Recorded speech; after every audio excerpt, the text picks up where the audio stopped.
بسم اللہ الرحمن الرحیم۔ جب کوئی بندہ ساری رات کھانسی کرتا رہتا ہے، سو نہیں پاتا، تو صبح سویرے وہ خود یا اس کے گھر والے اس کو ڈاکٹر پاس لے جاتے ہیں اور اس کا علاج کراتے ہیں۔ تو اس بات میں کوئی بندہ کوئی شرم محسوس نہیں کرتا کہ بھی ہم علاج کرانے آئے ہیں تو علاج کرانا چاہیے۔ لیکن اس کے برعکس اگر کوئی بندہ منفی خیالات اور سوچوں کا شکار ہو جاتا ہے اور ساری رات سو نہیں پاتا، تو وہ خود بھی اس بات کو ماننے سے انکاری ہوتا ہے کہ اس کی ذہنی صحت خراب ہے، حالانکہ اس کی روزمرہ زندگی بری طرح متاثر ہو رہی ہوتی ہے۔ اور اگر اس کے گھر والے یا اس کے ساتھ کام کرنے والے اس کے ساتھی اس کو مشورہ دیں کہ اسے اپنا علاج کروانا چاہیے، تو وہ کہتا ہے میں کوئی پاگل ہوں؟ پاگل تو تم لوگ ہو، جاؤ تم اپنا علاج کراؤ۔ تو ذہنی صحت کو ہم لوگ کوئی خاص اہمیت نہیں دیتے ہیں۔ آج کل کے سیاسی اور معاشی بحران کی وجہ سے ذہنی صحت کا خراب ہونا اتنا ہی کامن ہو چکا ہے جتنا کہ نزلہ زکام، لیکن عام طور پر لوگ ذہنی صحت کو بالکل کوئی اہمیت نہیں دیتے ہیں۔ جس طرح ہمارا غیر معیاری کھانا کھانے سے ہمارا نظام ہضم خراب ہو جاتا ہے، اس طرح غیر معیاری سوچوں سے، غیر معیاری لوگوں کے ساتھ بیٹھنے اٹھنے سے ہماری ذہنی صحت بھی متاثر ہو سکتی ہے۔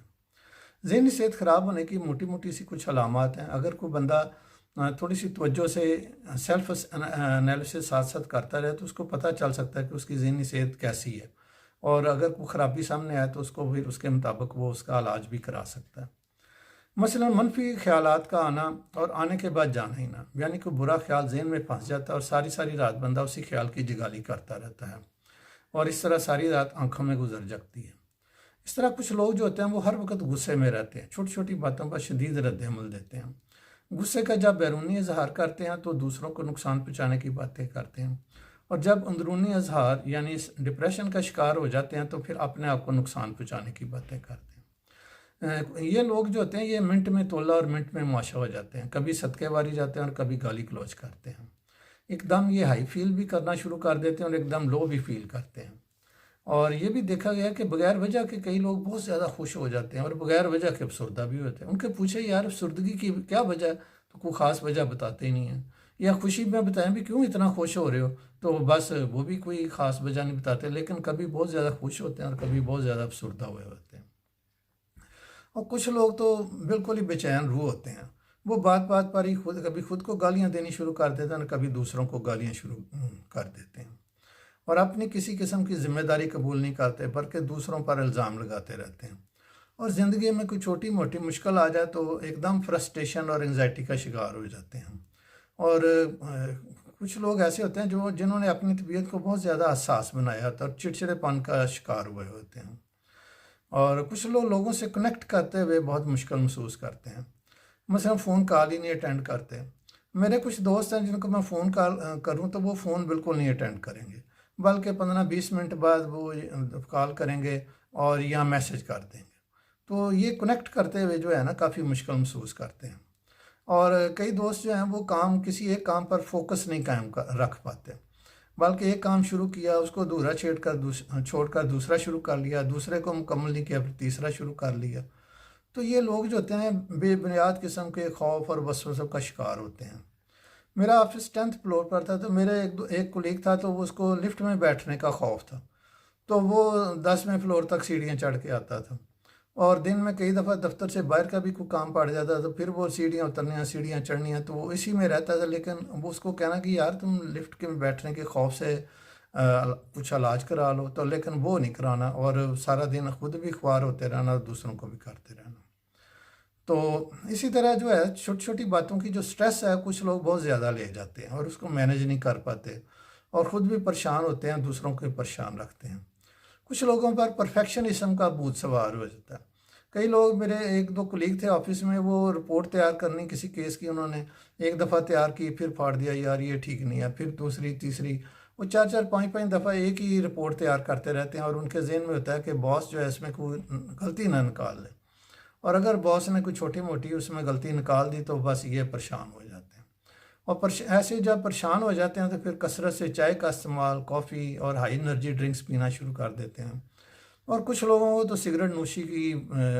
پرابلم ہو جاتی ہے، وہ ذرا سی بات پر سگریٹ پینا شروع کر دیتے ہیں۔ پھر جب بات آگے بڑھتی ہے تو کچھ لوگ کیمیکل اور نان کیمیکل ایڈکشن کا شکار ہو جاتے ہیں۔ تو دیکھا یہ گیا ہے کہ ہماری جسمانی صحت خراب ہونے کی وجہ سے بھی ذہنی صحت خراب ہو سکتی ہے، اور اسی طرح ذہنی صحت خراب ہونے کی وجہ سے بھی جسمانی صحت خراب ہو سکتی ہے۔ بہرحال جسمانی صحت خراب ہو یا ذہنی صحت خراب ہو،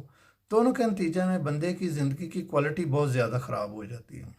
وہ خالی بندے کی خراب نہیں ہوتی، اس کے ساتھ اٹیچ لوگوں کی بھی زندگی وہ اجیرن کر دیتا ہے۔ اس کے برعکس جب بندے کی ذہنی صحت اچھی ہوتی ہے تو زندگی میں پیش آنے والے چیلنجز کو وہ خوش اسلوبی سے حل کر لیتا ہے، ان کو ہینڈل کرتا ہے، اپنی ذمہ داریوں کو احسن طریقے سے پورا کرتا ہے،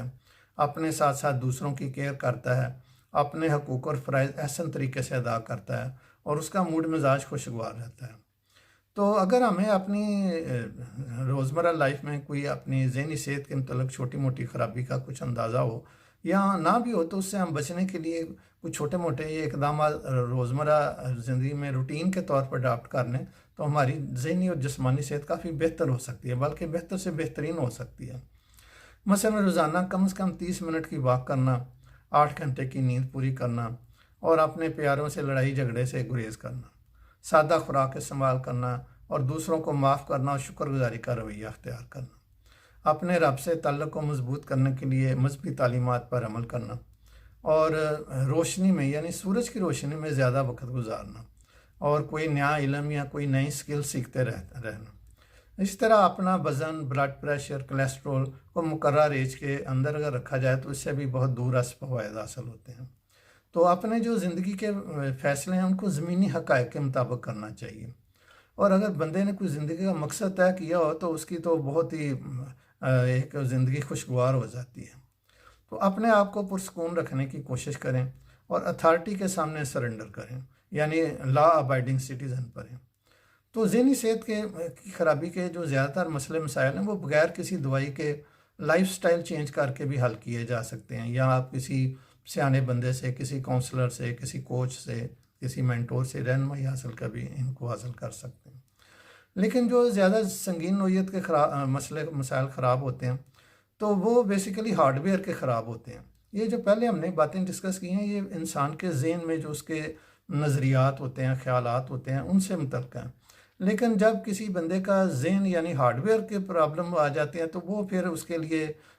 وہ باتیں اس طرح نہیں حل ہوتے، اس کے لیے مکمل دوائی اور تشخیص اور سارا کچھ چاہیے ہوتا ہے۔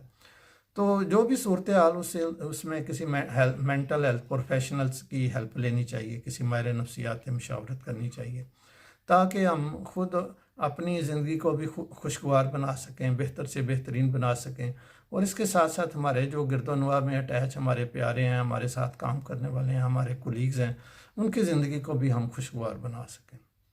Thank you very much. ربنا آتنا فی الدنیا حسنۃ وفی الآخرۃ حسنۃ وقنا عذاب النار۔